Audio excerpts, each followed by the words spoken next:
Hey everybody, this is TG Graphics here with another deck profile. This one is actually not on a deck I would really run in tournaments, but it's just a fun deck to run. It's my Fluffals.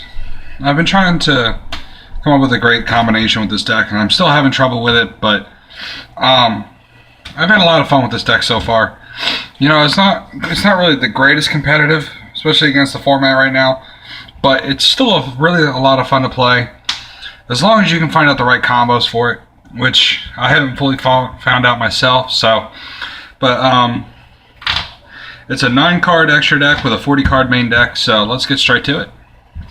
And I'll also explain some of the cards to you if you guys don't know what they are, especially since they just came out new challengers. So let's get straight to it. Alright, you got, first one you want to run is 3 Fluffal Dog. This card is a lot of fun to play because he is your searcher of the deck. What you do is whenever he's normal summoned or special summoned, you can add a Edge Imp or a Fluffal monster from your deck to your hand.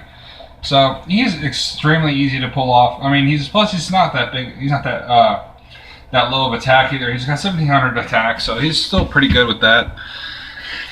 The next one I run is 3 Fluffal Owls. This card here is really good in this deck because usually what I do is I'll activate Dog's effect to grab Owl. Because whenever he's normal summoned, you can add a polymerization card from your deck to your hand as well. Also, you can after that you can pay 500 life points once per turn to basically use him as a polymerization. You pay the 500 life points and use materials from your hand or side of the field to fusion summon. So it's the same idea, just pay the 500 life points instead of activating the card. So it's pretty consistent. Fluffal Bear, I run 3. A lot of people only run 1 or 2 of these cards that I've noticed so far. But the reason why I run 3 is because, for one, I personally think that Fright for Bear is better than Fright for Wolf to a certain extent. You know, it depends on what you're going for. If you're going straight for the OTK, I'd go right for Fluffal Wolf. But I like his effect also because you can discard him to the graveyard to add 1 toy vendor from your hand and to your side of the field. So it's very great on that situation as well. So it's very helpful. Also, he's also considered a Fluffal monster, so you can still do it that way as well. So he's very helpful. Your beater of the deck is Fluffal Leo. He starts off at 1600, but he goes up to 2100 whenever he attacks. So he's very helpful in that situation as well. You need a little bit of a beater, so he's the one to do that. The next one I run is 3 Fluffal Rabbits. This one here is whenever he's used, sent to the graveyard as a fusion material, you can add 1 Fluffal or Edge Imp from your graveyard to your hand. So it's very, very helpful whenever you need to go in for multiples. If you need to, you know, like use Fluffal Owl's effect, you know, first to pay the 500 life points, then activate polymerization and be able to get your cards back that you need as well. So the other one is Fluffal Cat. He's the exact same reason why I run Fluffal Rabbit, except this one here, instead of grabbing a Fright Fur, you grab a polymerization. So you can grab these 2 as materials for a Fright Fur Wolf, and then you can basically summon again. So it makes it so much easier and much more consistent. I run 2 Edge Imp Sabers. A lot of people say to run 3, but I only see the point of running 2 because if you're going to run 3, you know, it gets kind of cloggy at first, because with this card here, you're able to, it's the same idea as Plague Spreader Zombie, because you can top deck a card and special summon him from the graveyard, but instead of going and getting banished, he goes right back to the graveyard, so you can do it multiple times. But you can only activate his effect once per turn, so it's a lot easier to have both of them in the graveyard at once to be able to do it, so he's helpful in that situation.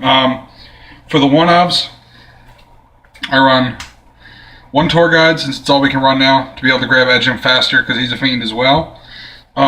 This is the I run 1 Elemental Hero Prisma, just because if I don't have the cards I need to be able to get the card out, you know, I can activate his effect real quick, send this to the graveyard, send a Edge Imp to the graveyard, he becomes an Edge Imp, and then you can go that way. Then activate Edge Imp Saber's effect to be able to go into another one. So it makes it so much more consistent. Another one I run is Card D, just for a little bit of consistency.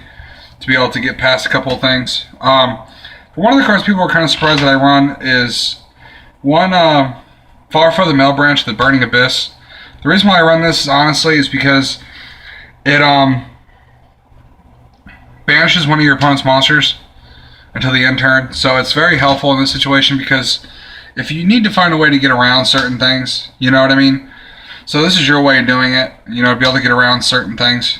You know, if you got a big ass monster in the way, this gets sent to the graveyard, you can activate its ability to be able to that way, and then banish the monster and then run him over with Frightful Wolf to go for the OTK. So he's one of my OTK builds. And then the last one I run is one Dark Necrophere, which I cannot remember honestly if he's still on the ban list or not. The last thing I know is he wasn't, so that's why I got him in here. Dark Necrophere is a great card, especially since all it needs is 3 Fiends. And every single one of the fusions are Fiends, as well as Farfa and Edgemp. So you can still bring him out pretty easily. And he's just my fail-safe to be able to get around certain things. So he's very, very helpful in that situation. That's it for the monsters. For the spells, I run 3 Toy Vendors.